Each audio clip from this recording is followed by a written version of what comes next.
deputada Bia Kicis, em transmissão ao vivo, lamentou as reiteradas violações à Constituição que vêm ocorrendo no contexto da pandemia.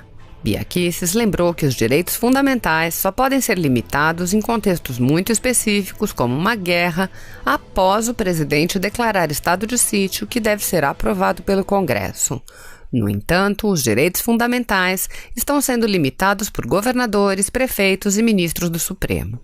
Kicis apontou: estamos vivendo uma ditadura do Supremo e de governadores, e a única pessoa que respeita a nossa liberdade é taxada de ditador e totalitário, o nosso presidente Bolsonaro, e obviamente vocês sabem disso. A deputada mencionou as prisões decretadas no âmbito dos inquéritos conduzidos por Alexandre de Moraes e afirmou: estamos em um momento muito perigoso para a já combalida democracia no Brasil. Bia Kicis alertou ainda contra a lei do cala-boca, aprovada no Senado e que será analisada pela Câmara dos Deputados. Assista. Bom,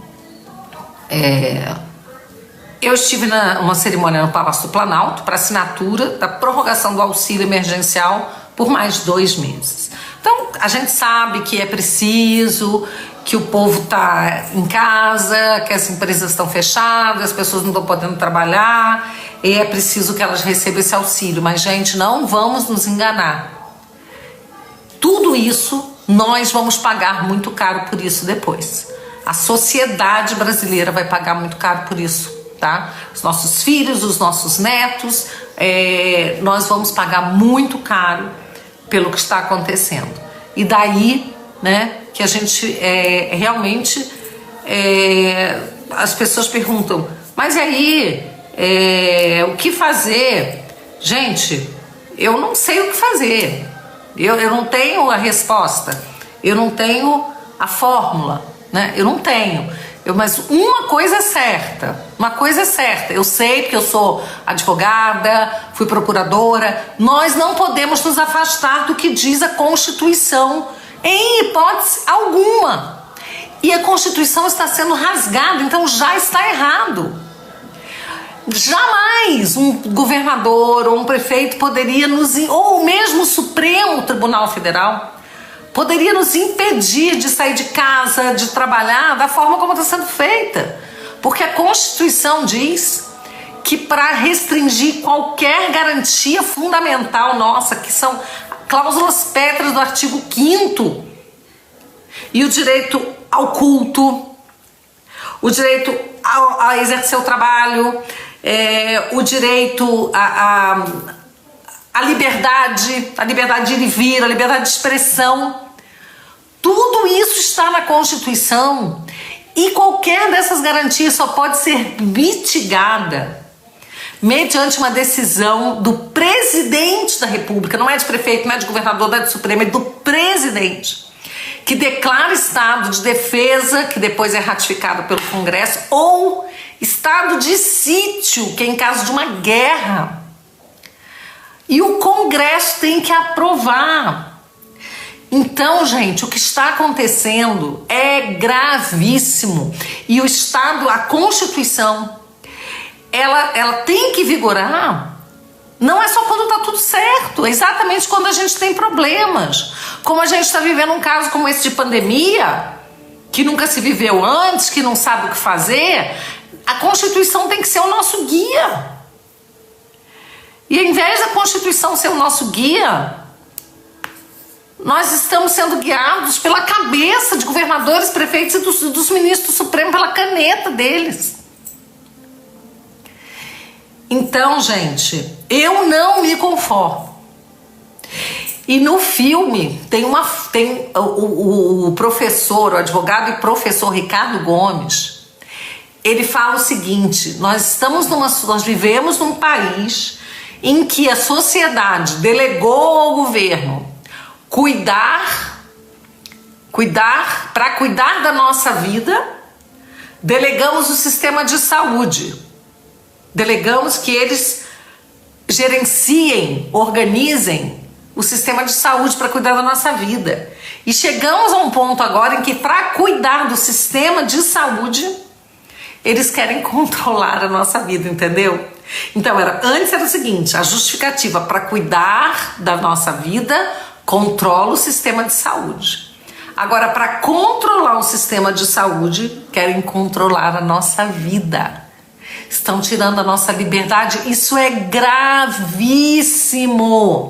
Estão tirando o trabalho das pessoas, fechando empresas. Então, eu não sei exatamente o que fazer, ninguém sabe. Então, não existe ciência nesse momento. Não existe uma resposta da ciência nesse momento. Então, que se seguisse a Constituição e que dali, com base na Constituição, se fosse fazendo de uma forma, entendendo que não tem uma resposta da ciência, que pode ser aproveitada para todo mundo por igual, que os gestores que foram eleitos pudessem ir, então, cada um cuidando da sua cidade, fecha aqui, abre aqui, vai vendo como é que está a questão da contaminação, quais as cidades em que as pessoas estão mais em risco, quais que estão menos, e aí vai gerindo dessa forma. Uma coisa eu sei, da forma como está sendo feita é um verdadeiro descalabro.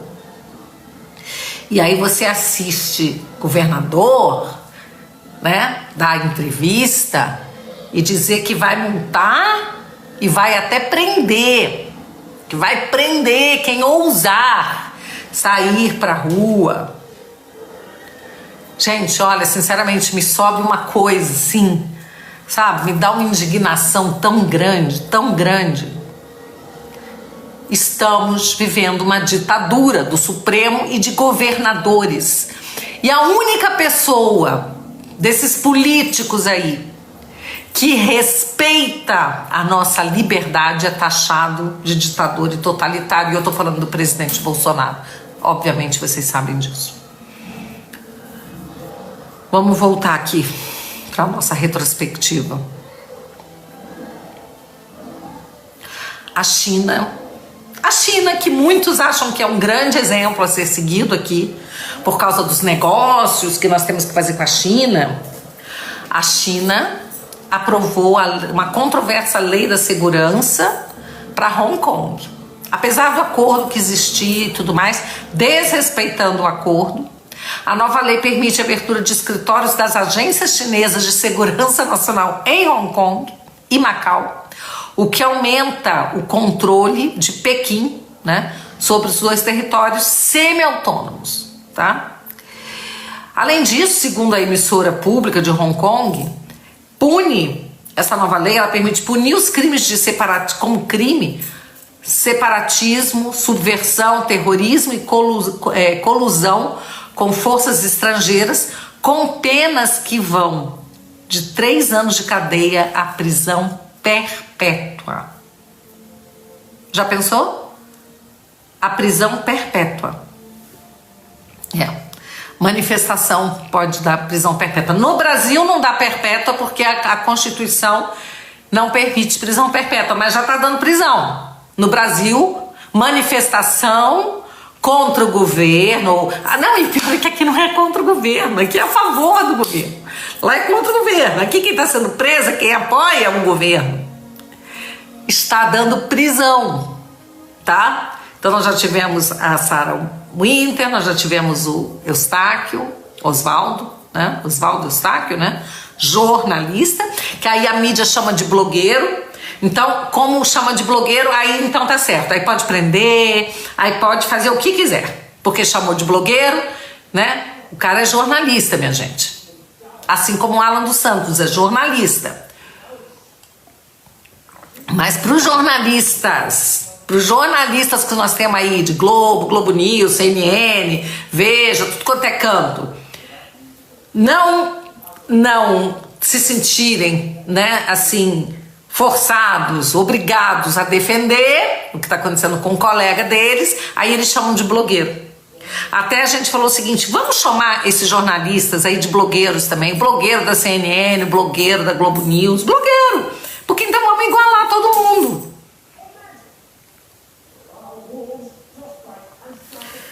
Essa live aqui, gente, ela tá com um tom muito mais de indignação né? Por tudo que eu estou passando e vendo, acompanhando, e tantos brasileiros nós estamos passando, do que até só de ficar lendo as notícias, né? Eu sempre comento, na verdade, mas a verdade é que nós estamos num momento muito perigoso para a já tão combalida, frágil democracia do Brasil. Então vamos lá. Aí, como se não bastasse tudo isso, o Senado aprovou o PL 2630, a lei do cala-boca, a lei da censura. O Senado aprovou. Apesar das redes, apesar dos eleitores, daqueles senadores, 44 senadores que votaram a favor contra 32 que votaram contra. Apesar de tudo isso, o Senado foi lá e aprovou. E fez mais. Eu vi senadores que chamaram vocês tudinho de robô. Eles disseram o seguinte: imagina que eu recebi 200 mensagens no meu WhatsApp para eu votar contra, estão querendo me pressionar. São esses, porque assim... Pera lá, né? Político, ele é pressionado pelo eleitor, né, meu amiguinho? Porque nós não somos vitalícios, não. De 4 em 4 anos tem lá a urna. Então, político precisa de voto. Para ter voto, tem que bem representar seus eleitores. Só que agora o eleitor, quando pressiona, ele é chamado de robô. E aí o político acha que tá tudo certo. Vamos calar esses robôs? Porque aí eles calam seus eleitores, mas não vão calar as urnas. Não vão calar as urnas. Então agora chama seu eleitor de robô, viu? Seu senador, seu deputado, chama seu eleitor de robô. Os robôs irão às urnas.